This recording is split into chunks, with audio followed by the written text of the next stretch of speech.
నాగుల చవితి సందర్భంగా తిరుమలలో ఈరోజు స్వామివారు పెద్దశేష వాహనంపై మాడవీధుల్లో దర్శనమివ్వనున్నారు.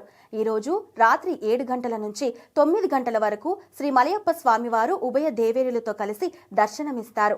నాగరాజుగా చెప్పబడే ఆదిశేషుడు శ్రీ మహావిష్ణువుకు నివాస భూమిగా, తల్పంగా, సింహాసనంగా విశేషమైన సేవలు అందించినట్లుగా పురాణాలు చెబుతున్నాయి. అందుకే శ్రీ వెంకటేశ్వరుని సహస్రనామాల్లో ఆదిశేషుడి గురించి క్లుప్తంగా శేషసాయి, శేషస్తుత్యం, శేషాద్రి నిలయం అంటూ పేర్కొన్నారు. ఇక ఈ ఆదిశేషుడే త్రేతాయుగంలో శ్రీరామచంద్రుని సోదరుడైన లక్ష్మణుడిగాను, ద్వాపర యుగంలో బలరాముడిగాను జన్మించినట్టు పురాణ కథనం. శ్రీ మహావిష్ణువుకి అత్యంత సన్నిహితుడు, ప్రియభక్తుడు కూడా. అందుకే ఆ జగన్నాథుడు ఈ శేషాచల పర్వతంపైనే శ్రీ వెంకటేశ్వరునిగా కొలువుదీరారని చెబుతారు. కేవలం తన ఉత్సవాల సమయంలోనే కాకుండా ఆదిశేషుడి ఉత్సవమైన నాగుల చవితి రోజున కూడా స్వామివారు పెద్దశేష వాహనంపై ఊరేగడం విశేషం.